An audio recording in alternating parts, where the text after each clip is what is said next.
how you can take the ideas of mitzvahs from this perspective and take them a step further.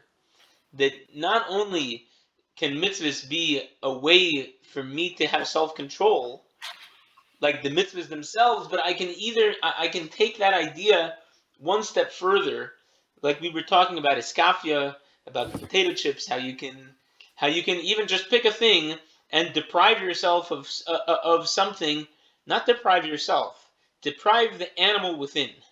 Just because the animal wants something, you can, it's called bedavka, like in spite, just deprive it of what it wants. And that's also part of this. But at any rate, this perspective, this first perspective of mitzvahs, is how they teach us self-control. Now we're moving to chapter 2, which is entitled Connecting with God, and that's on page 21.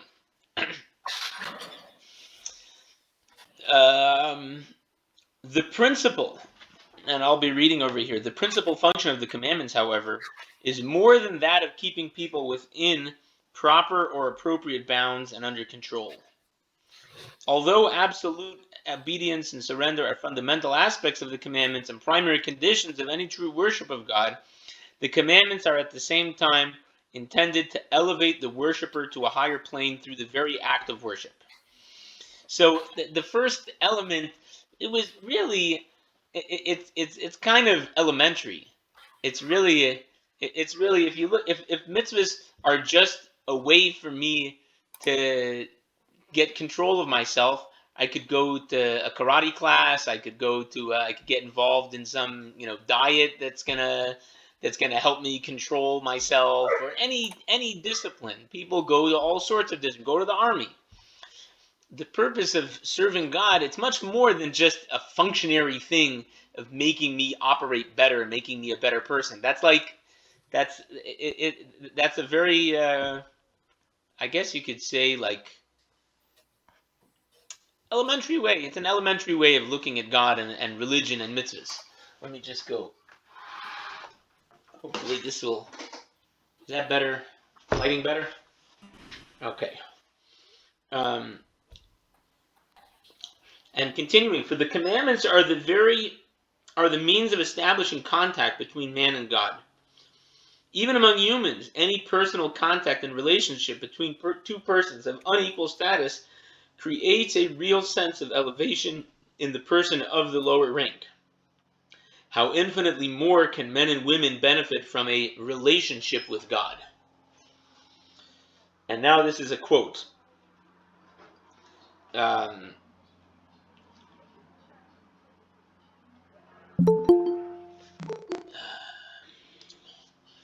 Mitzvah, commandment. Hello there, Marlene, welcome. Mitzvah commandment also means companionship or union, which is interesting. When we go ask the kids, this is one of the exercises we do in Hebrew school. We say to the kids, so what is a mitzvah? What does mitzvah mean? And most people are taught a mitzvah is a good deed. A good deed, anything that makes me feel good, is a mitzvah. Mitzvah, the word mitzvah means commandment. It's a commandment from God. And it's interesting that in English, now it says over here, mitzvah, commandment, also means companionship or union. So the Aramaic, the Hebrew word mitzvah, with tziva means command, it also means, tzavsa means connect, union. And in English, it's the same. To enjoin, it's a word that's not used very often today, but to enjoin means to command. In English, you say enjoin, that's the note on the bottom, to enjoin obedience, to command obedience. But at the same time, enjoin also means to join, to create a connection. And that is, so the word mitzvah, compare the Aramaic tzavsa, companionship.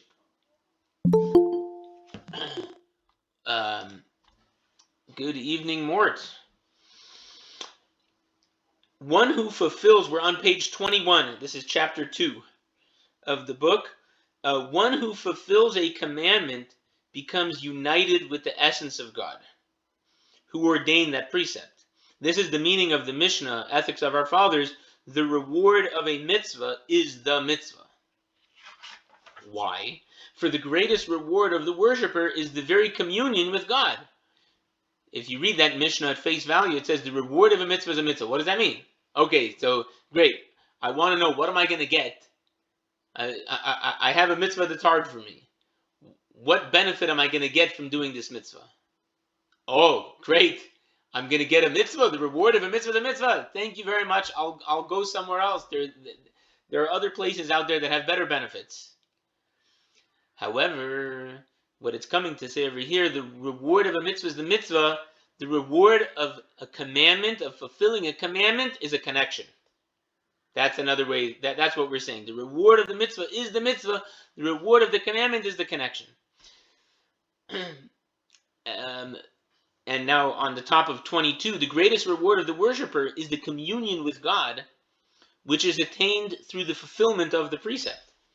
This concept can be better understood by the example of a simple, uneducated man with any wisdom or intellect whatsoever, so much so that he does not even realize how far he is from any kind of wisdom, for even such realization is a certain degree of wisdom.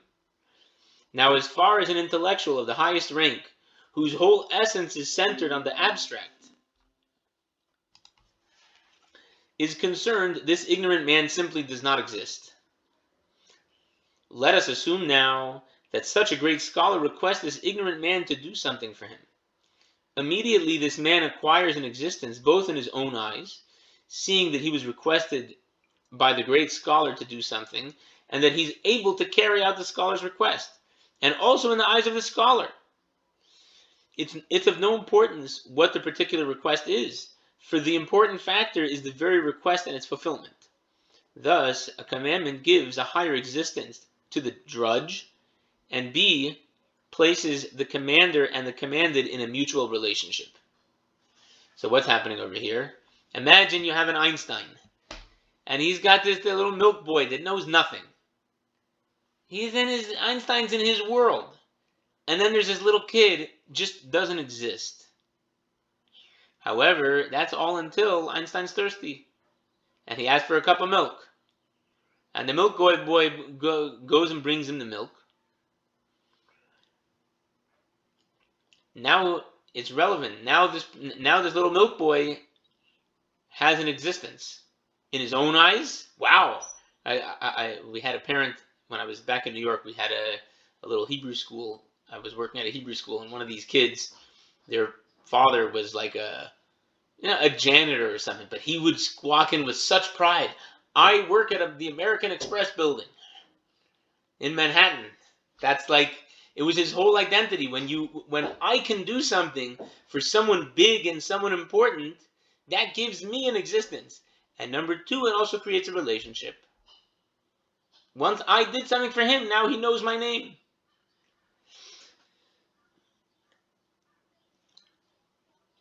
Moreover, the effect of the fulfillment of the Torah and its precepts goes beyond the limits of a mere relationship. It leads to an absolute communion with God. I don't know why it didn't say over here, but of course, if even between two people, you can create by fulfilling a request. You make this connection, you have this relationship. How much more so when you're talking about with God? How is it possible for a finite being? How could I do anything for God? I have nothing to do with God. God's this infinite somewhere, I can't see him, and I'm just going here in this world living my life. But now that there's a mitzvah opportunity, God says, I want you to do something for me. And so each time that I do a mitzvah, I'm strengthening that relationship. I'm doing something for God. I'm giving myself an existence. Wow, I'm a somebody who can do a something for God. That's unbelievable. That's a fantastic idea. Me? I could do it. I could do something for God. Moreover, and this is on the bottom, good evening, Nat and Alma, on the bottom of page 22. Moreover, the effect of the fulfillment of the Torah and its precepts goes beyond the limits of a mere relationship. It leads to an absolute communion with God. When we're talking about two people, when you have the Einstein with the milk boy, that now, wow, the milk boy feels so important that Einstein knows his name. Okay, it's a relationship, but they don't become one. There's not like, it's a relationship from a distance. It's just a mere functional thing. However, when we talk about what happens when we do a mitzvah, not only do we have a relationship with God, but we actually become one with God. And we're going to spend the next few paragraphs explaining this. This is the second to last paragraph on 22. The mitzvahs are the will of God, which he willed us to fulfill. The Torah is the wisdom of God. Since the essence of God and his will and wisdom form a single oneness, which that's from Maimonides, that's a statement from Maimonides. It follows, therefore, that by our study of Torah and exercise of his commandments, we are in absolute communion with God. We become one with God. So what does this mean? That the Rambam talks about this, how a person, whenever a person has knowledge, what does knowledge mean? What does it mean that I study and acquire knowledge? So it means I'm a person, I have my identity, my name is Yonason. And then I want to learn a new skill. I want to learn a new idea. I want to learn how to fix the plumbing in my dishwasher. So there is some information out there that exists in the world that's outside of me. And I go on YouTube and I type in unplug, unstuff Bosch dishwasher. And then I can watch a video. And then that knowledge goes into my brain. And now I've acquired that knowledge. Now, what is the knowledge? So there's this knowledge, and then the knowledge is about a something. The knowledge is about a dishwasher. So we have three entities. We have Jonas and Abrams, we have a dishwasher, and we have an idea. Someone has this idea of how to fix a dishwasher, and the idea is not the video. The idea existed before the video, and it will exist after the video. It's not in me. I have the ability to watch this video and bring this knowledge into myself, but I'm not really becoming one with it. Yeah, man, it kind of becomes one with me, and hopefully I'll remember it next time. However, when we're talking about God, all three are one. God himself and his wisdom, God's knowledge, and the thing that he has knowledge about is all one. And the way that there is a little bit of an example that it gives in Tanya, the book of Tanya, about this. It says that a person, this is very interesting, when a person feels pain in their body, or not just pain, it could also be pleasure. When I feel pain or pleasure in my body, oh, see, this is Valerie. Thank you for putting this up here. Valerie says, I did exactly that yesterday. I needed to change the cartridge in my printer for the first time. Exactly, Googled and watched the YouTube video. There you go. But you didn't become a printer. You managed to watch the video, and you're still not a printer. You're not a video, and you're not a printer. You're still Valerie. However, when a person experiences pleasure or pain, I feel it in my body. My body is one with me. So when I don't need someone to tell me, I don't need to look up, I can go to the doctor and they say, oh, there's something wrong. What do you mean? I knew that my foot's hurting. You don't need to tell me something. I know that something's wrong because it's me. I feel myself. The knowledge that I have about myself is kind of one with me. It's knowledge that comes from within me. And it says that's similar to how God has knowledge of the whole world, because the whole world exists within God. And I hope I'm not getting too complicated here. But the point is that God With a person, you have these three parts to knowledge: the knower, the knowledge, and the thing that's known. And when it comes to God, God is all three at once. The world exists within God, so God knows what people are doing, and God, all of that's happening within Him. We're all part of God. So now, when God has a will for a mitzvah, has knowledge, when I study Torah, by acquiring that knowledge and putting it inside of me, and by doing a mitzvah that was God's will, not only am I doing something that's creating a relationship with God, I'm actually becoming one with God. In that moment, when whatever Torah it is that we're studying right now, you are now in a complete union with God. You understand knowledge of God, which is part of Torah, which is God. God is one with that knowledge. And the same thing when you do a mitzvah. The mitzvah is the will of God, so when I fulfill a mitzvah, whether it's lighting the Shabbos candles, or whether it's putting on tefillin, or praying, or learning Torah, any moment that I'm doing a mitzvah, I'm becoming in complete union with God. I'm becoming one with God in that moment.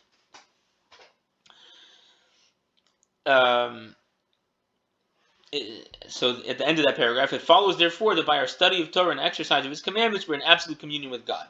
Now, the last two lines on page 22. To be sure, the divine will and wisdom are clothed in material things. That is to say, through the use of material objects. For example, in tzitzis, wool; in tefillin, leather. Objects which seem to be greatly removed from the divine being. However, the union with God is not affected by their substance. It's like the embracing of a king, when it doesn't matter how many garments the ruler is wearing, since the body of the king is in them. Similarly, when one is embraced by the king, it matters not that the king's arm is clothed. If the king is coming to give me a hug, someone's going to come, wow, I just got a hug from the president, a hug from the king. And someone's going, oh no, it wasn't a real hug. He was wearing a shirt, and he was wearing a coat, and he was wearing a robe on. It doesn't matter. So the same thing is, God, a person could come and say, okay, you're telling me that when I do a mitzvah, I'm becoming one with God because like in the Torah here, this knowledge, the knowledge that I have is becoming one with me, and that's taking God. However, what about when I do a mitzvah? If I put on tefillin, if I light a candle, a Shabbos candle, that's creating a connection that's so far removed. It's a little puny, physical, mundane, physical act. How could that be connecting me with an infinite God? And so the answer is what it says right here, that it's like hugging the king with the king wearing a bunch of robes. Who cares? Yes, this is a physical world, and it seems to be removed from a spiritual, a non-corporeal God, a non-physical God. But God's will is in that mitzvah. And so when I do this mitzvah, I'm hugging the king. This is the essence of the king. Good evening, Mort. It's good to see you again. Oh, now we can see you. And so now I'm giving a hug to the king, and the fact that it's a physical thing, a physical mitzvah, that's just it's an outer garment. It's like hugging the king, that he's wearing many different layers of clothing. He's wearing a shirt and a coat, but it's still the essence of the king is inside of them. So on the top of page 23, Mort, you have the book? You have the book, right? Page 23 on the top. However, the union with God is not affected by their substance. Oh no, I read this already. The far-reaching effects of this relationship and connection with God will be discussed later. For the moment, we shall consider how this connection takes place through the fulfillment of the mitzvahs and the study of the Torah. The relationship between Israel and God through the medium of our religion is explained in the Zohar as follows. And this is a deep one over here. The Zohar says, 3 are interlocked together: Number 1, the people of Israel. Number 2, the Torah. And 3, the Holy One, blessed be He. And all are on different planes, one higher than the other, partly hidden, partly exposed. Okay, so we have these 3 things that are connected, different levels. They're all one. They're connected, different planes, partly hidden, partly exposed. So now we're going to try to unpack this. That's going to be the most of the rest of what we're doing today. The meaning of this saying is that the 3, Israel, the Torah, and God, are linked together like a chain of 3 rings, of which the upper part of the bottom ring is held by the lower part of the middle ring, and the upper part of the middle ring is held by the lower part of the top ring. You have a chain, right? You see here, I'm making a chain. So the top of this chain is connected to the bottom of the top of the next one. So you have these 3, you have Israel, God, and the Torah, that are connected like these chains. Now, part of when there's this connection, right, the chain is touching, so the point that they're touching, part of it's hidden and part of it's exposed, right? The part that's touching is hidden. The part that's not touching is exposed. So continuing, in each of the 3 rings there's a hidden part and a visible part. Similarly, there are apparent qualities and latent qualities in each of the 3, Israel, Torah, and God. So now let's take a we're going to go for a moment and we're going to explain what this means, that you have hidden revealed in Jewish people and in God, the hidden qualities and revealed qualities in Jewish people, hidden and revealed qualities in God, and hidden revealed qualities in the Torah. So the hidden qualities, let's start of a person. So there is a question, and I know that David is going to like this. Moritz probably will enjoy this too, lawyers. So there's a moral question. What happens when there is an army that comes to a city and they make a siege around the city and they say, hand over this one person that we're going to kill, and if you don't give us this one person, then we're going to wipe out the entire city, 100,000 people. So do you hand over the person to get killed or not? David says no. Why? Oh, I can't hear you.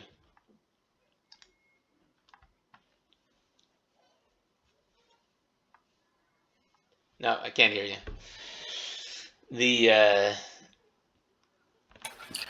You're muted, David.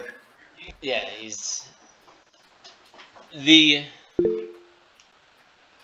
Valerie says no. So here's how I would say it. So that means you're willing to sacrifice 100,000 lives to save one life. Valerie says to run a poll. I have to learn. For next week, I'm going to have to learn how to do a poll.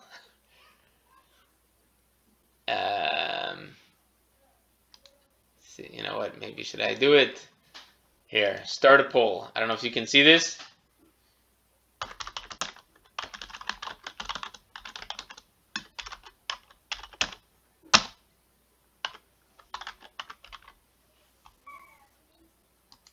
Okay, do you see it? It popped up on the screen? Yeah. Pretty cool. Thanks for that, Valerie.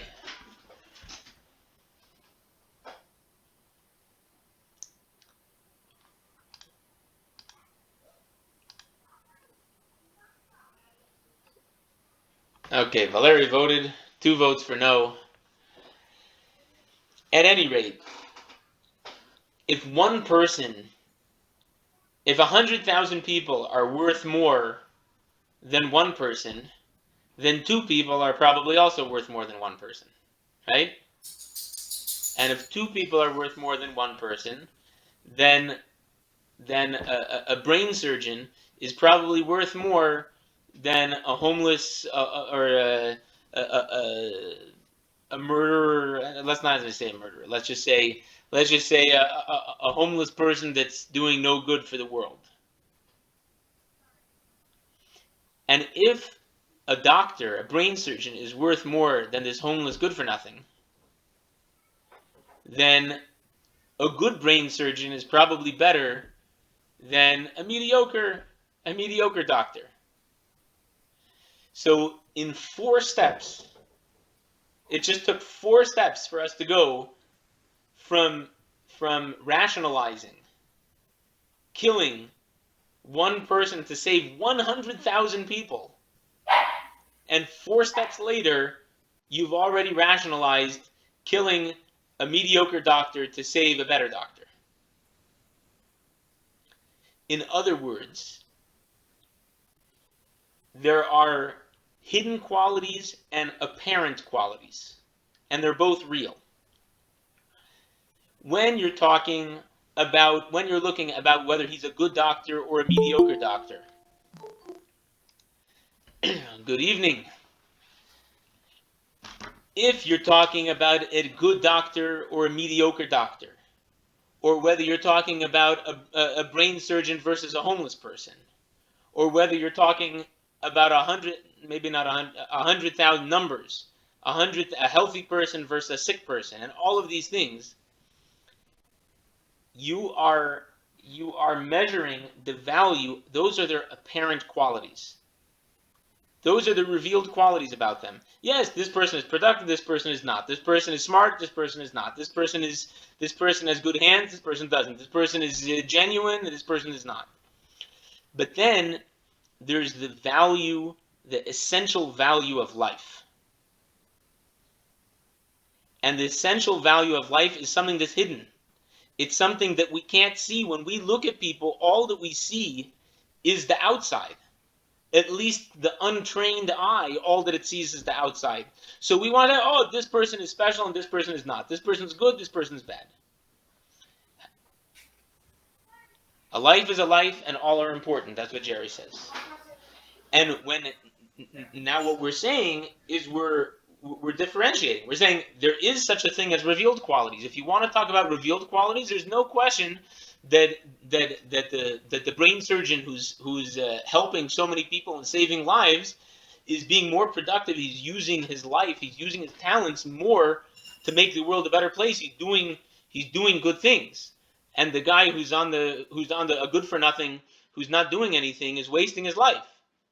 However, that doesn't touch the essential value of life. The essential value, a life is a life. That's the hidden quality of life. Now, the same thing we'll talk about Torah. The Torah there's the revealed part of Torah and there's the hidden part of Torah. The revealed part of Torah tells us the how. This is how you put on tefillin. This is how you make them. This is how you wake up in the morning. You're supposed to wash your hands in bed and say Modani, or say Modani and then wash your hands. And then this is how you go to the bathroom. And this is how you pray. And this is how you eat. And you make a blessing before you eat, then you make a blessing after you eat. And this is how you keep Shabbos, and this is how you keep kosher, and this is how you make a mezuzah, and this is where you put it, and this is when you put it, and this is how you put it. It has the revealed part of Torah, the Talmud, the Shulchan Aruch. It deals with the how, and it deals with the why. It gives you like technical reasons. Why do we do this? To remember why do we keep Shabbos? To remember the God created the world, to remember the Exodus from Egypt. However, then you have the hidden part of Torah. The hidden part of Torah is what we're learning right now. We're studying the hidden part of Torah. The hidden part of Torah is going deeper than just how you're doing things.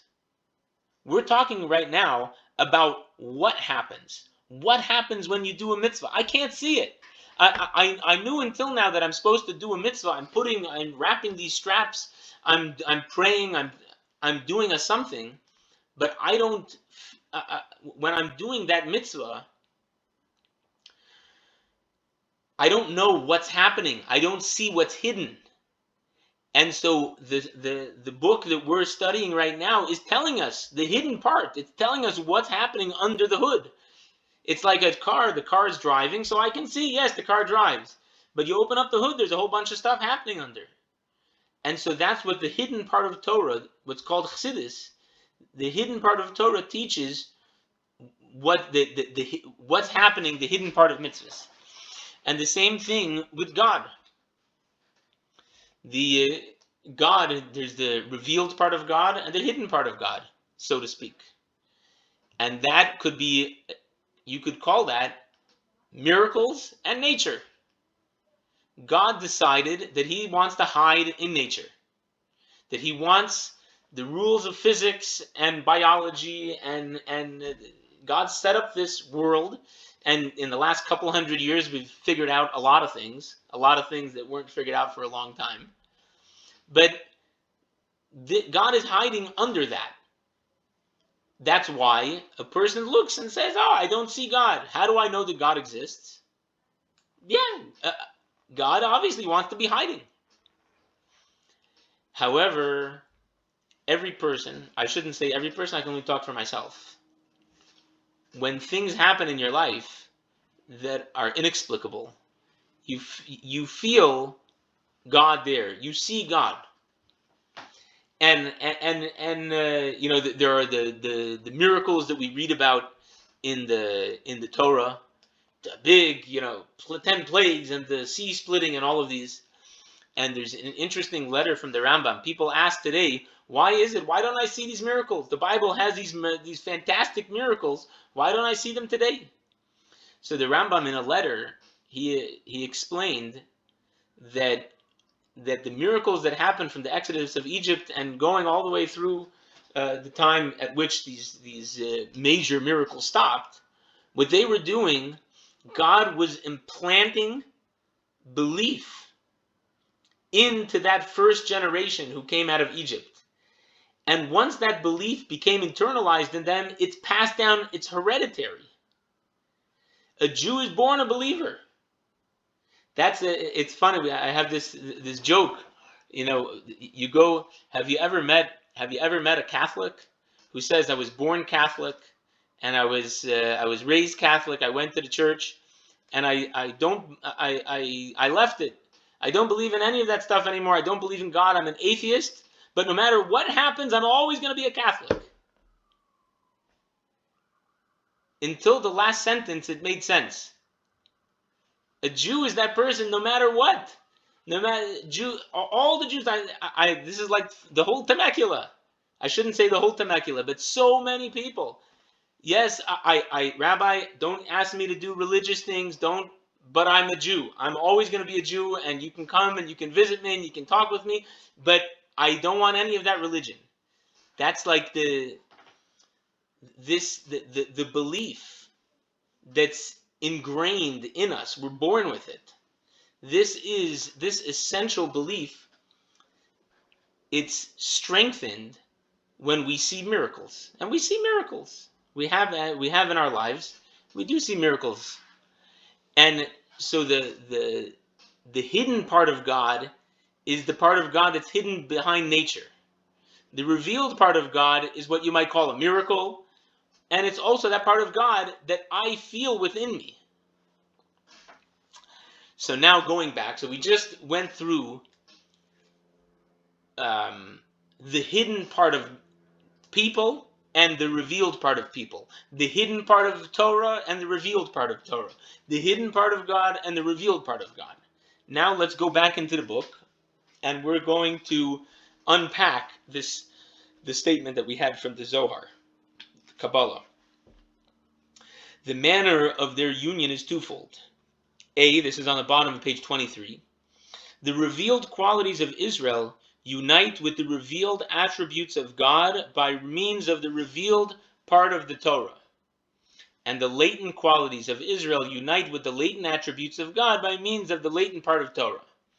So in other words, when I do a mitzvah in action, when I'm doing a revealed part of Torah, that is taking the revealed part of me, the revealed qualities, my revealed qualities, and connecting them with a revealed part of God.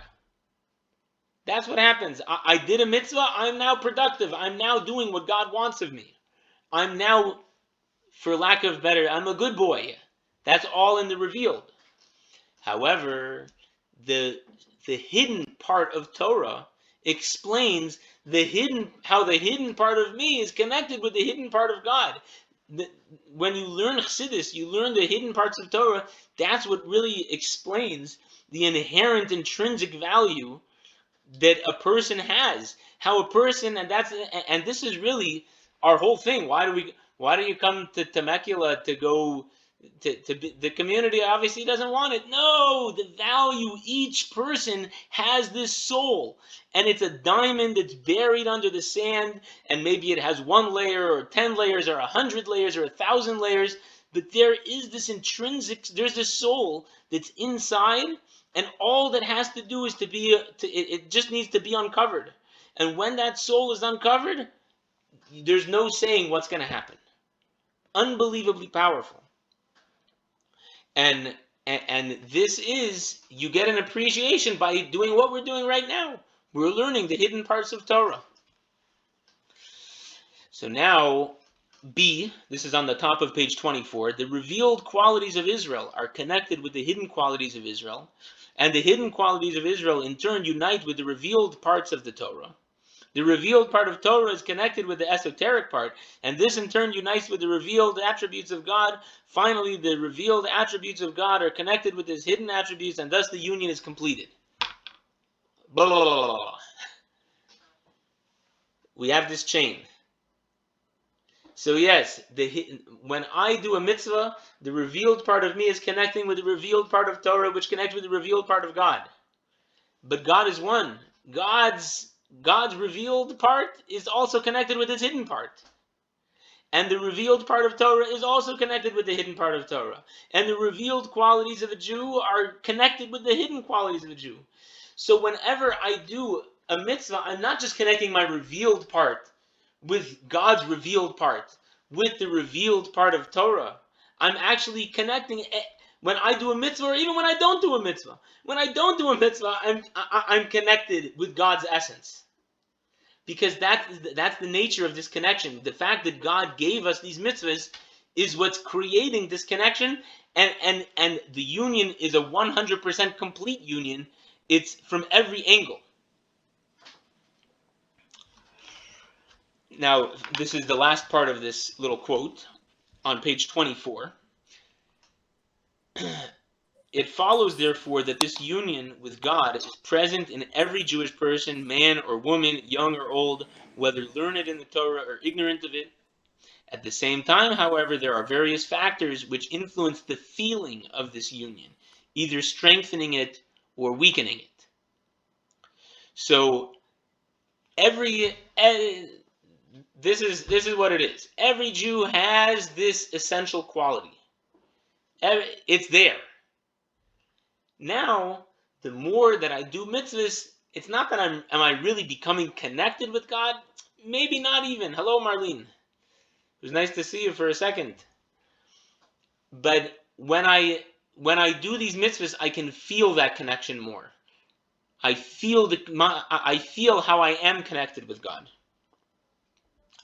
So now, continuing, in Hasidism, the commandments are termed the garments of the soul, and the Torah is termed food of the soul.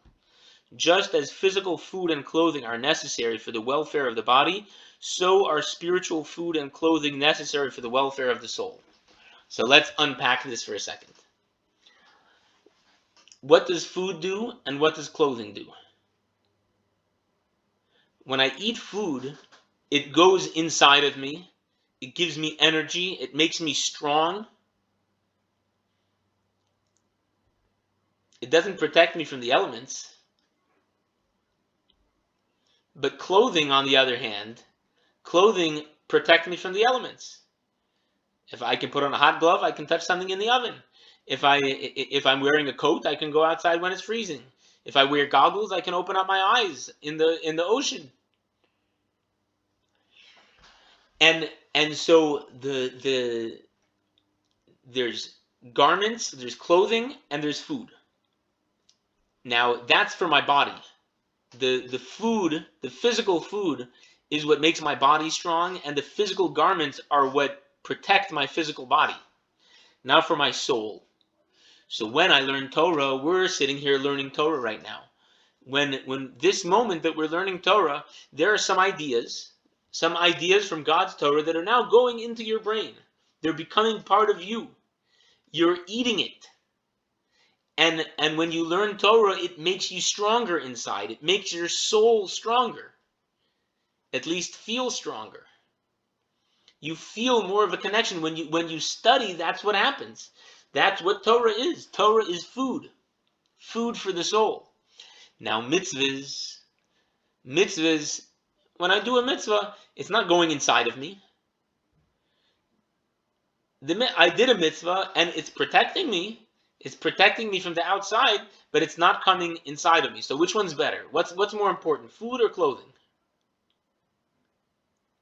You might say food, but really everyone, at least everyone here, at least everyone with their camera on, had food today and also is wearing clothing today. The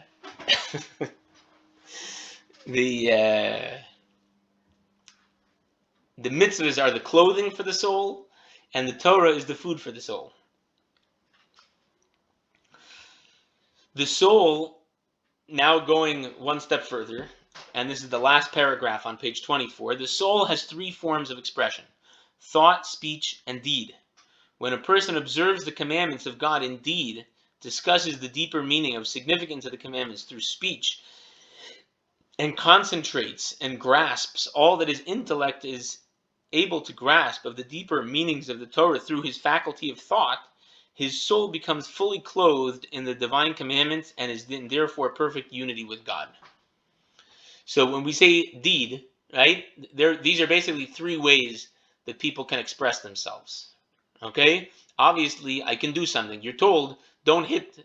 What's something mean to someone else? Don't hit them. If you hit someone, that's a mean deed. Now, you can also say something that's mean. That's a mean word, mean speech. And then there's another thing which it's not even on people's radar today, but there is a mode of expression called thinking. I can think and no one on the outside is going to know what I'm thinking. But I can think bad about someone. And thinking does have an effect. For sure, it has less of an effect on the person on the outside, but it has more of an effect on the person on the inside. That's how you have all these crazy people.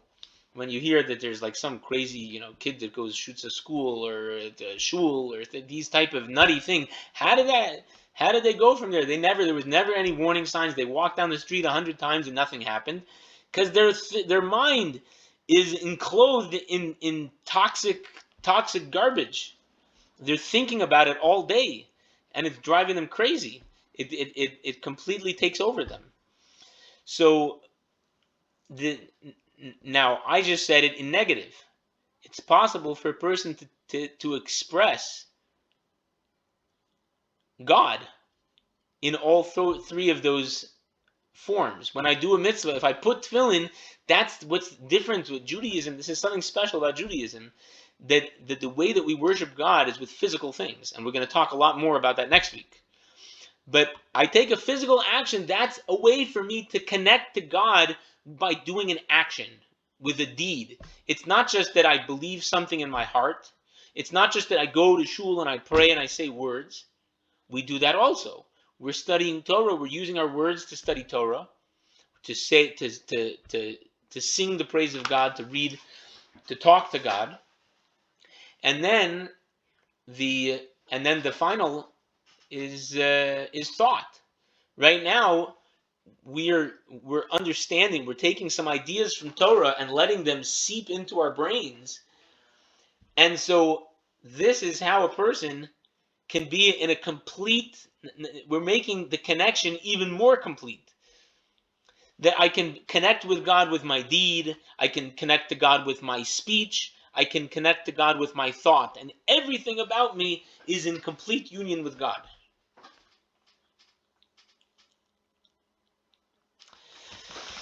Page 25.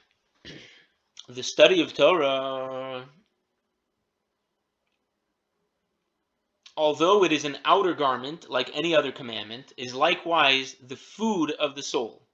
For when the intellect digests a certain point of law in the Torah, it takes in, so to speak, the divine wisdom, which becomes the soul's very flesh and blood, like food digested by the body. Hence the expression of the psalmist, your Torah is within my inner parts. So there's a question in the Talmud, what's better, learning Torah or doing mitzvahs? And the Talmud answers, Torah is greater than mitzvahs because learning Torah brings to mitzvahs. That's a circular logic. That's circular, it doesn't make sense. If Torah is greater only because it brings to mitzvahs, that means that mitzvahs are greater. But no, Torah is greater. And at the same time, there's something special about Torah and there's something special about mitzvahs. What's special about Torah is that the Torah, like you just read in this paragraph, becomes part of our brain. I now start looking at the world when I turn on the television. Well, maybe not even the television. I don't have a television. You turn on the news. You look at what's happening in the world.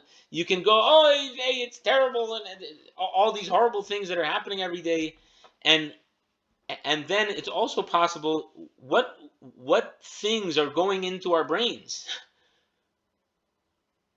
We're so, like, the world is going nuts. But then what are we allowing into our brains? Whatever you put into your brain, that becomes how you think. They've done studies on this, even with politics, how if you get people from one side of the aisle to look at the other side, that after 2 weeks or 3 weeks, whatever it is, people are more likely to have less of a negative view of the other side. Part of it is just that whatever you're putting into your brain becomes part of you. And so the question is, do I want this side or do I want that side or do I want Torah? The more I study Torah, I'm putting that in my brain, and that's the one that's what can make me really connected. That's what's going to give me real satisfaction.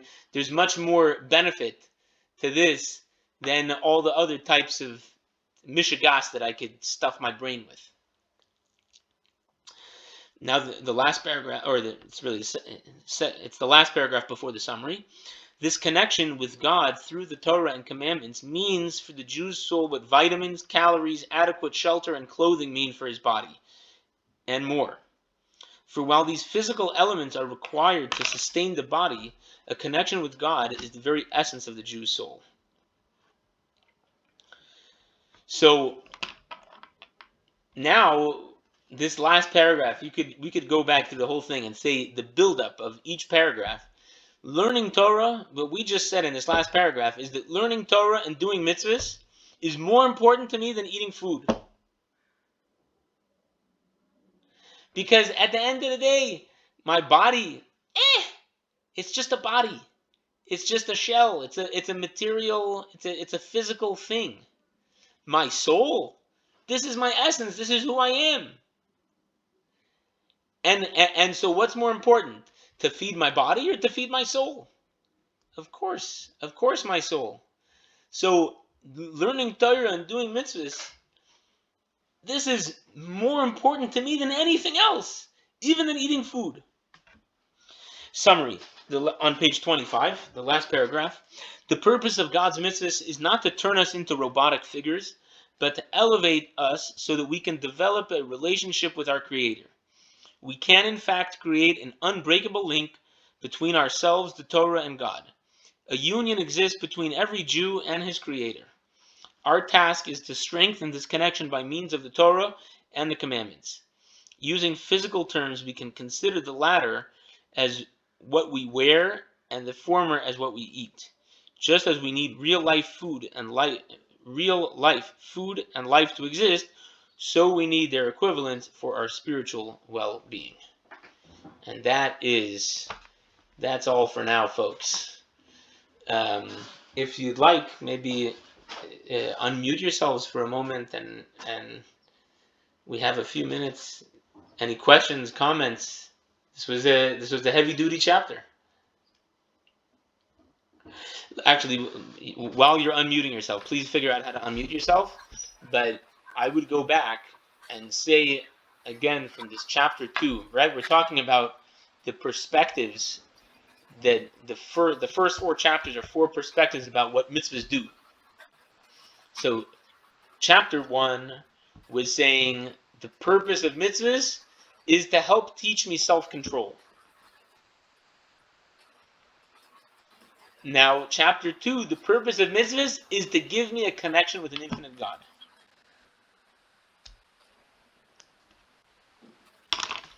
So Valeri says, what about staying healthy? Is it prior to the Torah study or not?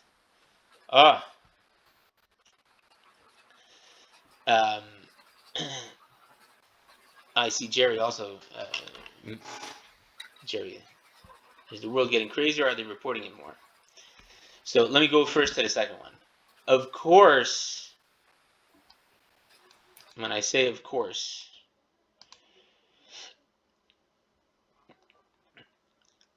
in Pirkei Avos, the ethics of our father. This is the ethics of our fathers, one of my favorite tractates.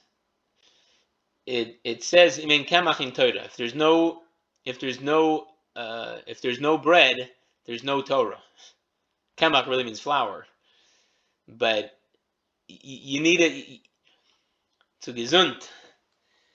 I remember when I was a yeshiva student, there were a few periods of time when I was like in New York, and it's funny I say homeless. I was homeless. I'm not from New York.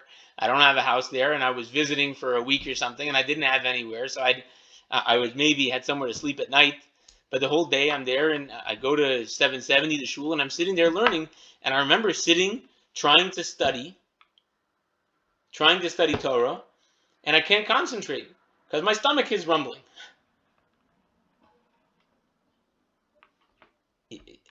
Of course. Now there's the revealed part of the revealed part of me is my body, and then there's the hidden part of me is my soul.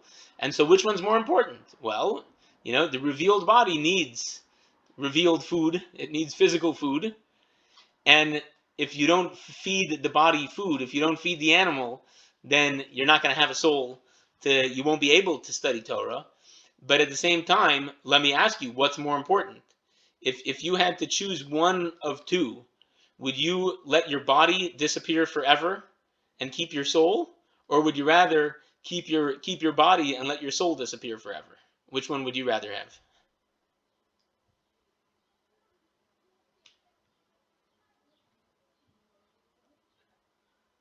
When I say soul, I mean also your personality. I don't just mean run a poll.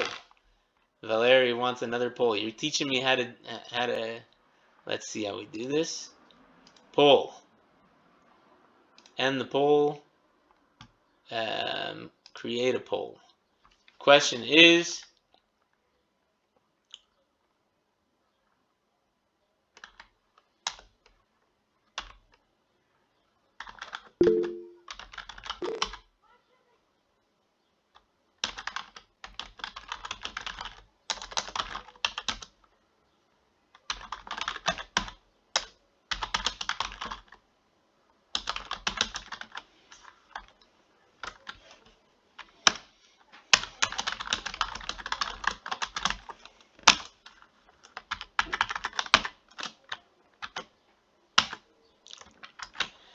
now Valeri's trying to hedge. He's trying to hedge his bets. He says, there we go.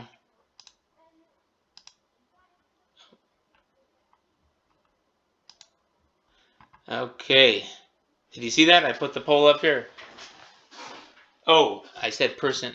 Let me edit.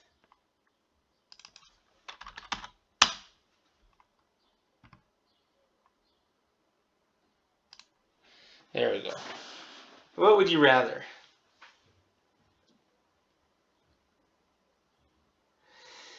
Now, what's the purpose of these exercises? Valeri wants me to have both. That someone can say, I want my soul and I want my body.